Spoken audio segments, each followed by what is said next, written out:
Matrix chapter 1। Movie के starting में हम देखते हैं कि कुछ पुलिस वाले रूम के अंदर जाते हैं। उसके अंदर एक लड़की होती है जो लैपटॉप पे अपना काम कर रही होती है। फिर हमें बिल्डिंग के नीचे का सीन दिखाया जाता है जिसके अंदर कुछ एजेंट्स आए होते हैं कार के अंदर। फिर वो लोगों से पुलिस वाला कहता है कि आपको यहाँ आने की कोई ज़रूरत नहीं थी, हम लोग उसे पकड़ लाएंगे। फिर बदले में वो एजेंट्स कहते हैं कि तुम्हारे आदमी अब तक मर चुके होंगे। उसके बाद यहाँ पे उस लड़की को बताया जाता है। उस लड़की को अरेस्ट करने के लिए पुलिस वाले आते हैं। फिर वो लड़की अच्छा खासा उन पुलिस वालों को बेल देती है। फिर वो लड़की अपने बॉस को कॉल करती है। उसका बॉस से पूछती है कि मुझे जाना कहाँ है और यहाँ से निकलना कैसे है। वो कहता है कि तुम्हें एक फ़ोन बूथ के पास जाना है। फिर उतने में ही वो एजेंट्स वहाँ पे पहुँच जाते हैं, उस लड़की को देख लेते हैं। फिर वो एजेंट्स उसके पीछे भागना शुरू कर देते हैं। फिर वो लड़की एक बिल्डिंग से दूसरी बिल्डिंग तक कूद रही होती है और उससे पीछे वो एजेंट्स भी उसके पीछे कूद ही रहे होते हैं बिल्डिंग्स को। नीचे बैठी पुलिस समझ नहीं पा रही क्योंकि उनके लिए तो सब कुछ नया होता है।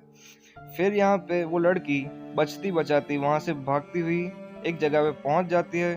फिर वो फोन बूथ को ढूंढने लगती है उन एजेंट्स के हाथों बचने के लिए। वो उस दीवार को भी पार कर लेती है। उसके बाद वो एक जगह पे पहुंचती है, वहां पे उसे फोन बूथ दिखता है। फिर वो लड़की एक फोन बूथ के अंदर फोन डायल करती है, उतने में ट्रक आके उसे ठोक देता है। फिर हमें उस लड़की का सीन दिखाया, लड़की अचानक से उस फोन बूथ से गायब हो जाती है। फिर यहाँ पे एक एजेंट जिसका नाम एजेंट स्मिथ होता है, वो कहती है लैपटॉप के अंदर वो किसी नियो नाम के बंदे की इंफॉर्मेशन निकाल रही होती है। फिर हमें नियो को दिखाया जाता है। नियो असल में एक इनलीगल हैकर होता है और नियो को कुछ दिनों से सपने आते रहते हैं कि वो इस दुनिया में एग्जिस्ट नहीं करता। और उसे एक दिन सुबह में मैसेज आता है कि उसे एक सफ़ेद रैबट को फॉलो करना है। फिर उसके ही नॉक नॉक होती है उसके घर के बाहर। फिर उसको पता चलता है कि उसके फ्रेंड आए हैं। उसके फ्रेंड कहता है कि मुझे डीवीडी फाइल चाहिए। तो फिर रियो उस डीवीडी फाइल को निकाल के उसे दे देता है। उसके साथ एक लड़की भी होती है जो नियो से कहती है कि अगर तुम हमारे साथ क्लब आना चाहोगे। फिर उस सफ़ेद रैबट की मैसेज को याद करके नियो उसको हाँ कह देता है। यहाँ पे नियो को दिखाया जाता है जिससे मिलने वो स्टार्टिंग वाली लड़की आती है। फिर वो लड़की, उसका नाम होता है ट्रिनिटी, वो उससे कहती है कि अगर तुम अपनी लाइफ के कुछ सवाल जवाब जानना चाहोगे, जैसे कि तुम जो सोच रहे हो और इस दुनिया में कुछ ना कुछ गड़बड़ हो रही है, इस चीज़ के बारे में तुम हमेशा टेंशन में रहते हो। फिर ट्रिनिटी यहाँ पे नियो के कान के पास जाके उसे कुछ कहती है कि तुम्हें एक मॉर्फेस नाम के बंदे को ढूंढना होगा, वही तुम्हारे सारे सवालों का जवाब देगा। मेरे पीछे कुछ लोग पड़े हैं तो मुझे यहाँ से जाना होगा। फिर यहाँ पे सुबह का वक्त दिखाया जाता है जहाँ नियो उठता है और ऑफिस के लिए निकल जाता है। फिर उसे ऑफिस में एक पार्सल मिलता है जिसके अंदर एक फ़ोन होता है। फिर उसे फ़ोन पे मॉर्फेस का कॉल आता है जो पहली बार उसे कॉल करता है। मॉर्फेस उससे कहता है कि तुम एक बहुत बड़ी मुसीबत में फंसने वाले हो, ज़रा अपने ऊपर उठ के देखो कि क्या हो रहा है। फिर यहाँ पे नियो ऊपर उठ के देखता है, तभी वो एजेंट्स जो हमें स्टार्टिंग में दिखाए थे वो एजेंट्स यहाँ आते हैं, तो नियो को पकड़ने आए होते हैं। फिर यहाँ पे मॉर्फेस नियो से या तो तुम उनके हाथों पकड़े जाओ या तो फिर मेरे इंस्ट्रक्शन फॉलो करो। फिर यहाँ पे नियो उसके इंस्ट्रक्शन फॉलो करना शुरू कर देता है। वो बचते बचाते उन सभी से बाहर निकल जाता है। फिर वो उन सबसे बचते एक रूम में पहुंच जाता है और खिड़की के पास आके खड़ा हो जाता है। वो कहता है कि तुम्हें यहाँ इस खिड़की से कूदना होगा। और यहाँ पे नियो क्या कहता है कि ये पागलपन है, यहाँ से कूदूंगा तो मैं मर जाऊंगा। उसके बाद यहाँ पे मॉर्फेस कहता है कि या तो तुम पकड़े जाओ या तो तुम इससे कूद जाओ। नियो यहाँ पे ट्राई करता है पर उससे नहीं हो पाता और वो पकड़ा जाता है। उसके बाद उसे एक रूम में ले जाया जाता है जहाँ पे उसे मिलने के लिए एजेंट स्मिथ आते हैं। एजेंट स्मिथ कहते हैं कि तुम इनलीगल चीज़ों की बहुत ज़्यादा डीलिंग करते हो, इसलिए हम तुम्हें चाहे तो अंदर कर सकते हैं। तो यहाँ पे नियो उससे कहता है कि मुझे तुमसे बात नहीं करनी, मुझे अपने वकील से बात करनी है। उसे मिडल फिंगर दिखा देता है। उसके बाद यहाँ पे एजेंट स्मिथ कहते हैं तुम बहुत ज़्यादा ही बोलते हो, इस वजह से तुम्हारा मुंह बंद करना पड़ेगा। तो यहाँ पे नियो के साथ पता नहीं कुछ अजीब सा होना शुरू हो जाता है और उसका मुंह अचानक से ही बंद होना शुरू हो जाता है, जैसे उसके मुंह पे एक स्किन की चमड़ी सी लेयर बन जाती है। उसके बाद यहाँ पे नियो के साथ वो लोग उसका शर्ट बट खोल देते हैं, अपनी जेब से कुछ अजीब सी क्रीचर को बाहर निकालते हैं जो मैकेनिकल टाइप होता है, उसे नियो के पेट के अंदर रख देते हैं और फिर वो नाभि के द्वारा नियो के पेट के अंदर चला जाता है और नियो को बहुत ही ज़्यादा तनखनाद होने लगती है। उसके बाद नियो की आंख खुलती है, उसे लगता है ये सब कुछ सपने में हो रहा था। फिर यहाँ पे नियो को कॉल आता है मॉर्फेस का। नियो को कुछ भी समझ में नहीं आ रहा। मॉर्फेस उससे कह रहा होता है कि तुम्हारे सारे सवालों के जवाब मेरे पास है, अगर तुम्हें मुझे ढूंढना है तो ब्रिज के पास नीचे आ जाओ, मैं तुम्हें वहीं मिलूंगा। उसके बाद वहाँ पे नियो जाता है जहाँ पे उसे एक कार लेने आती है। फिर उस कार में ट्रिनिटी होती है। ट्रिनिटी नियो के हाथ को पकड़ के उसके पेट के ऊपर कुछ लगा देती है अजीब सा, और फिर उस चीज़ की फ्रीक्वेंसी हाई कर देती है। वो कहती है कि इस डिटेक्टिव से वो हमें पकड़ लेंगे। फिर उसके बाद वहाँ पे वो फ्रीक्वेंसी हाई करके उस चीज़ को उसके पेट से बाहर निकाल देती है। नियो को उस वो सब कुछ सपना लग रहा होता है, पर अब नियो को पता चल चुका है कि ये सब कुछ हकीकत में हुआ था। उसके बाद यहाँ पर हमें एक ऑर्फनेट को दिखाया जाता है जहाँ पे वो नियो को ले जाते हैं वहाँ पर, और फिर वहाँ पे नियो की पहली बार मुलाकात मॉर्फेस से होती है। मॉर्फेस यहाँ नियो से कहता है कि तुम तो मुझे अभी से ढूंढ रहे हो, पर मैं तो तुम्हें बहुत सालों से ढूंढ रहा हूँ। उसके बाद यहाँ पे मॉर्फेस बात करना शुरू करता है। वो कहते हैं कि क्या तुम्हें कभी लगा है कि जिस जगह तुम हो वो जगह है ही नहीं, जिस जगह तुम चलते हो वो जगह कभी एग्जिस्ट ही नहीं करती। तो तुम्हें मेरे सवालों के जवाब यहाँ पे मेरी मुट्ठी के अंदर है। अगर तुम यहाँ पे ब्लू पिल खा लोगे तो तुम सही सलामत अपने घर चले जाओगे। अगर तुम यहाँ पे रेड पिल खा लोगे तो तुम्हें अपने सारे सवालों के जवाब मिल जाएंगे। उसके बाद यहाँ पे जो नियो होता है वो रेड पिल को अपॉइंट करता है। उसके बाद यहाँ पर नियो के शरीर पे कुछ चीजें लगाना शुरू करते हैं। वो कहते हैं कि हम इसे इसलिए लगा रहे हैं क्योंकि फिर हम तुम्हें ढूंढ सके। वो कहते हैं किस चीज को। फिर यहाँ पे स्टार्ट होती है वो मशीन, और फिर यहाँ पे नियो अपने प्रतिबिंब को उस आईने के अंदर देखना शुरू करता है। उसके बाद उस आईने के अंदर उसे छूता है नियो, तो उस आईने का जो भी लिक्विड होता है वो सारा लिक्विड यहाँ पे नियो के हाथों के ऊपर चिपक जाता है और उसके पूरी बॉडी को कवर कर लेता है। फिर उसके बाद हमें नियो एक पॉट के अंदर दिखाया जाता है जिसके अंदर बहुत ही सारा गम भरा हुआ होता है। फिर वहाँ पे उसके वायरिंग हुई होती है, उसके अंदर वो वायरों से लिपटा हुआ होता है। वहाँ पर अचानक ही एक बाय मिस्टेक यहाँ पे एक रोबोट आ जाता है। उसको पता चलता है कि मेरे पूरे शरीर पे यहाँ पे वायर लगे हुए हैं। उसके वहाँ पे रोबोट आता है, फिर वो रोबोट उसे गिरा देता है। फिर यहाँ पे ट्रिनिटी और मॉर्फेस उसे निकाल लेते हैं। फिर यहाँ पे मॉर्फेस कहता है कि तुम्हारा शरीर पूरी तरह से टूट चुका है, हमें इसे ठीक करना होगा। फिर यहाँ पे कुछ 3 दिनों तक उसकी इलाज चलता है, ट्रीटमेंट चलती है यहाँ पर उसके नियो की। फिर यहाँ पे मॉर्फेस कहता है कि अभी तुम्हें 2-3 दिन और आराम की जरूरत है। उसके बाद नियो की पहली बार आँख खुलती है। यहाँ पे मॉर्फेस से मिलने आता है। वो कहता है मैं तुम्हें अपनी टीम से मिलवाता हूँ जिसमें होती है ट्रिनिटी। नियो कहता है मैं इसे जानता हूँ। फिर यहाँ पे 2 ट्विन ब्रदर्स होते हैं जो मैकेनिक से काम देखते हैं। मॉर्फेन नियो से कहता है कि तुम ही वो मसीहा हो। फिर यहाँ पे ट्रिनिटी उठाकर उसे एक चेयर पे बिठा देती है और उसके अंदर वो वायर्स को इंजेक्ट कर देती है। फिर यहाँ पे मॉर्फेस दिखाया जाता है। मॉर्फेस को दिखाया जाता है जो एक सफेद बैकग्राउंड के अंदर। मॉर्फेस कहता है नियो से कि ये तुम्हारे हिसाब से कौन सा साल चल रहा है, और नियो कहता है कि ये 1992 चल रहा है। फिर यहाँ पे मॉर्फेस कहता है कि नहीं, ये 1990 चल रहा है। तब तक दुनिया खत्म हो चुकी है और यहाँ पे रोबोट्स ने राज करना शुरू कर दिया है, क्योंकि हमने ही इन लोगों को बनाया, इन एआईज को क्रिएट किया। फिर इन्होंने हमारे ऊपर ही अटैक कर दिया और फिर हमें ही हानि पहुंचाने लगे और हमें गुलाम की तरह रखने लगे। हम लोगों ने इन सबको रोकने के लिए यहाँ पे एक बड़ा सा बॉम्ब ब्लास्ट किया और चारों तरफ ने पूरी दुनिया को बादलों से ढक दिया जिससे मिल सके सूरज से। फिर इन लोगों ने हमें ही अपने पावर सोर्स की तरह यूज करना शुरू कर दिया। इन लोगों को लगा कि इंसान के अंदर भी उनको भी खाना पाने के लिए, हवा पाने के लिए जरूरत पड़ती है, जिससे उन लोगों के न्यूरॉन्स से उन लोगों ने पावर बनाना शुरू कर दिया। फिर यहाँ पे वो लोग इंसानों को एक ट्राइपॉड के अंदर कैद करने लगे और उन सभी के बॉडी के अंदर वायर्स अटैच कर दिए जिनसे इन रोबोट्स को पावर मिलती है। बट यहाँ पे रोबोट को पावर मिलना कम हो गई थी क्योंकि इंसान कुछ भी रिएक्ट नहीं कर रहे थे। इन लोगों ने एक वर्चुअल वर्ल्ड क्रिएट कर दिया जिससे इंसानों को पावर मिल सके, और तुम जहाँ से आए हो वो वर्चुअल वर्ल्ड था और तुम्हारी असलियत में आँख खुल चुकी है, यहाँ पे रियल वर्ल्ड में आ चुके हो। फिर ये लोग अपनी टेस्ट ट्यूब को निकाल के बेबी को उस पंप के साथ मिक्स करके एक नया बेबी बना देता है जिससे उसका आगे वाली जनरेशन उसे पावर दे। नियो को रियलिटी पे कुछ भरोसा हो ही नहीं रहा था। नियो को एकदम से बड़ा सा शॉक लगता है और उसके समझ में कुछ भी नहीं आ रहा था क्योंकि उसके लिए सब कुछ नया था, ये सब कुछ एक्सपीरियंस।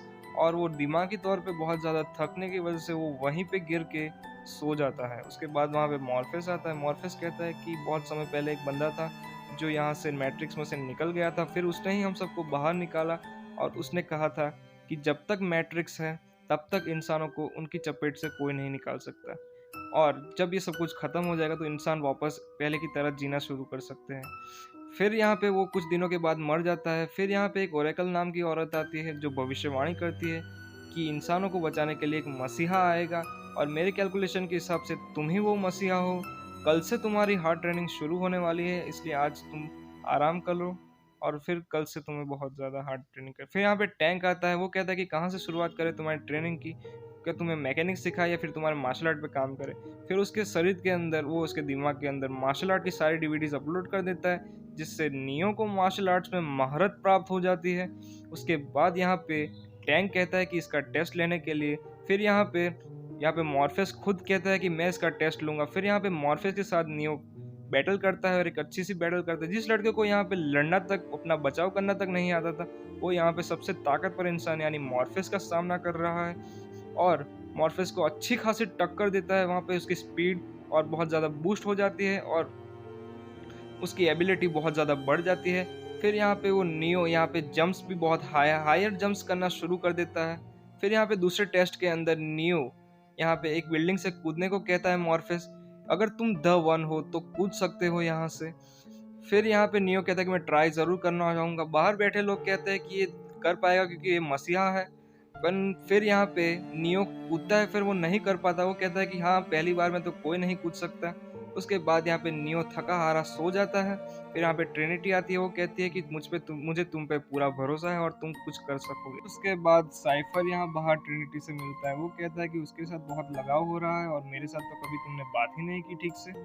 फिर यहाँ पे मशीन, जो जहाज था उसके पीछे जो टेट्रामैंस थे वो पड़ जाते हैं और नियो को ये सब कुछ समझ में नहीं आ रहा होता।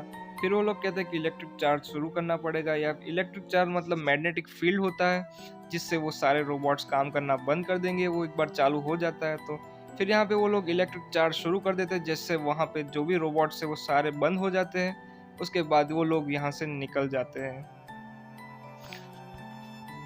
फिर हमें यहाँ मैट्रिक्स के अंदर यानी वर्चुअल वर्ल्ड के अंदर साइफर को दिखाया जाता है। वो मीट और स्टेक खा रहा होता है और वाइन पी रहा होता है और वो किसी से बात कर रहा है कि तुम्हें किसी आदमी की तलाश है, वो आदमी हमारी शिप के अंदर ही है। फिर यहाँ पे हमें उस आदमी का चेहरा दिखाया जाता है जो एजेंट स्मिथ होता है। वो कहता है कि मैं उसे तुम्हें देने के लिए तैयार हूँ, बदले में तुम मुझे रियल वर्ल्ड के अंदर बहुत सारा पैसा और नाम और शोहरत दोगे। फिर उसके बाद ये डील फाइनल हो जाती है। एजेंट स्मिथ कहता है कि ये डील मैं फाइनल करता हूँ। उसके बाद यहाँ पर हमें सीन शिफ्ट होकर दिखाया जाता है कि नियो और उसकी टीम वर्चुअल वर्ल्ड के अंदर आए होते हैं। मॉर्फेस, ट्रिनिटी और साइफर और नियो और ट्रैंक आए होते हैं जो नियो को ले जाने वाले थे ओरेकल के पास। और यहाँ पे साइफर अपना फ़ोन पछाड़ता है जिससे वो फ़ोन टूट जाता है और एजेंट स्मिथ उसे ट्रैक कर सके। फिर उसके बाद वो एक कार में बैठते हैं और वो कार के अंदर कहीं पे जा रहे होते हैं। फिर वो एक अपार्टमेंट में पहुंचते हैं। मॉर्फेस यहाँ पे बाहर खड़ा होता है और नियो अंदर जाता है। ओरेकल नियो को वेलकम करती है और उससे कहती है कि मॉर्फेस से तुम पे बहुत ही ज़्यादा भरोसा है, पर तुम यहाँ पे मसीहा नहीं। तो फिर यहाँ भी सुनकर नियो के हाथ से वो गमला गिर जाता है। वो कहता है कि ये कितनी बड़ी गड़बड़ हो चुकी है, फिर भी तुम्हारा एक बार पुनः जन्म होगा, तभी तुम मसीहा बनोगे, क्योंकि यहाँ पे तुम्हें मॉर्फेस और खुद की जान के बीच में किसी को चुनना होगा और ये वक्त बहुत ही जल्दी आएगा।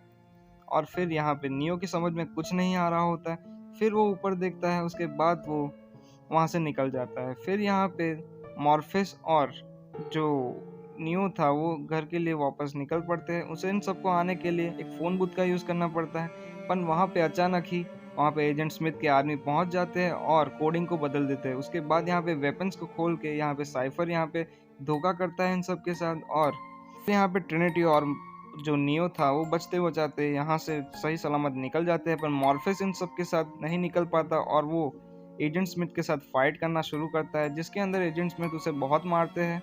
और फिर यहाँ पे नियो और ट्रिनिटी निकल रहे होते हैं, तभी वहाँ पे साइफर आ जाता है। फिर साइफर को रोकने के लिए वहाँ पे टैंक आ जाता है और टैंक साइफर को बेहोश कर देता है और रियल वर्ल्ड का दरवाज़ा खोल देता है। जिसके बाद यहाँ पर ट्रिनिटी और नियो बाहर निकल जाते हैं, पर मॉर्फेस नहीं निकल पाता। मॉर्फेस को यहाँ पे एजेंट स्मिथ पकड़ लेता है और वो कहता है कि तुम मुझे जायंट सिटी का पता बता दो, वरना तुम्हारे साथ मैं बहुत ही ज़्यादा बुरा कर सकता हूँ।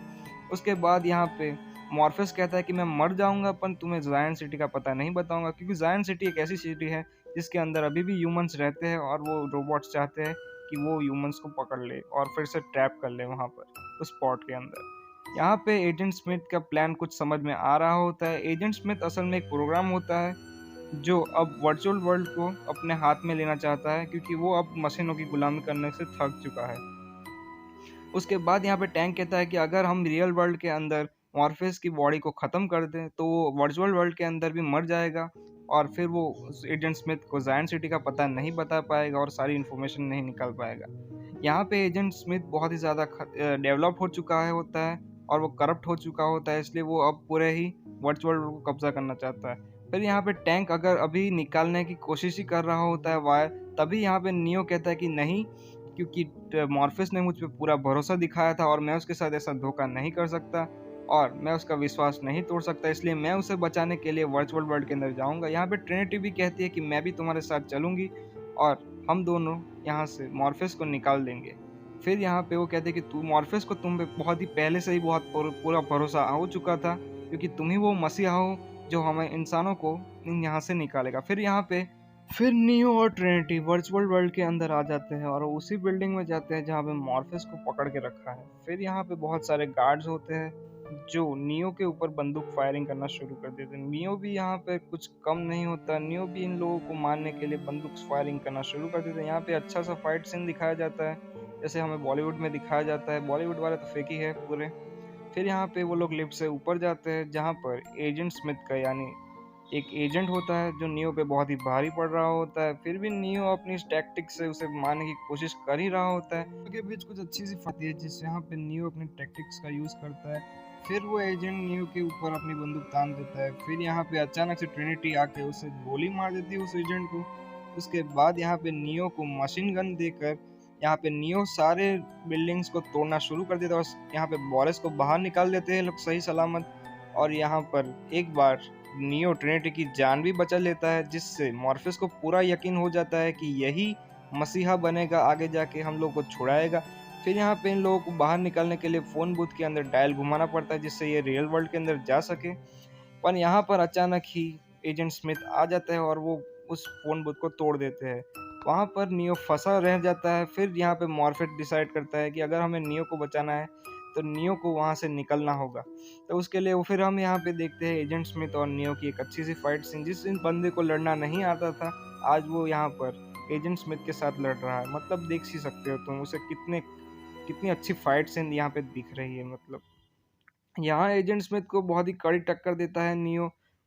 उसके बाद हमें पता चला कि अगर वर्चुअल वर्ल्ड के अंदर किसी को चोट लगेगी तो उसका असर रियल वर्ल्ड के अंदर भी दिखाई देगा। फिर यहाँ पे नियो एजेंट स्मिथ को घूसा मार के बेहोश कर देता है। उसके बाद वो रन करना शुरू कर देता है। उसके पीछे एजेंट स्मिथ रूप बदलते बदलते पहुंच जाता है। फिर टैंक कहता है कि तुम्हें 303 के अंदर जाना होगा, तभी तुम यहाँ इस वर्चुअल वर्ल्ड से निकल सकते हो।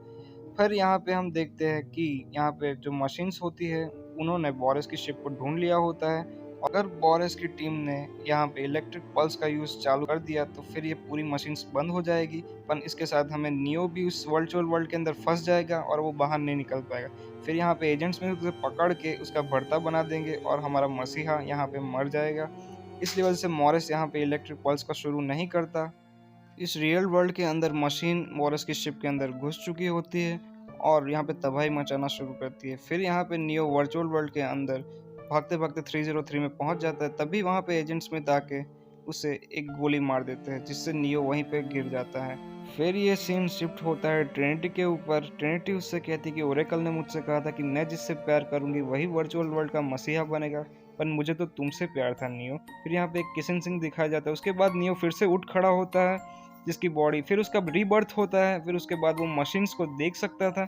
फिर यहाँ पे एजेंट स्मिथ को बहुत ही ज़्यादा गुस्सा आता है, वो उस पर अटैक करना शुरू करता है। पर अब नियो के पास अनलिमिटेड पावर्स आ चुकी थी क्योंकि उसका रीबर्थ हुआ, जैसे ओरेकल ने कहा था तुम मरने के बाद फिर से जिंदा हो गए। फिर यहाँ पे जो एजेंट स्मिथ है उसे नियो मार देता है। फिर यहाँ पे रियल वर्ल्ड के अंदर ये लोग इलेक्ट्रिक पल्स शुरू कर देते हैं जिससे मशीन्स बंद हो जाती है। उसके बाद नियो भी उस वर्चुअल वर्ल्ड से बाहर निकल आता है। फिर हमें नियो को दिखाया जाता है जो वर्चुअल वर्ल्ड का किंग बन चुका होता है, क्योंकि वो अब मैट्रिक्स से अलग हो चुका होता है और वो अब सबसे ताकतवर है इस दुनिया में। फिर यहाँ पे कहानी ख़त्म होती है। Thanks for watching. लाइक करो, शेयर करो, सब्सक्राइब करो and good take care of yourself.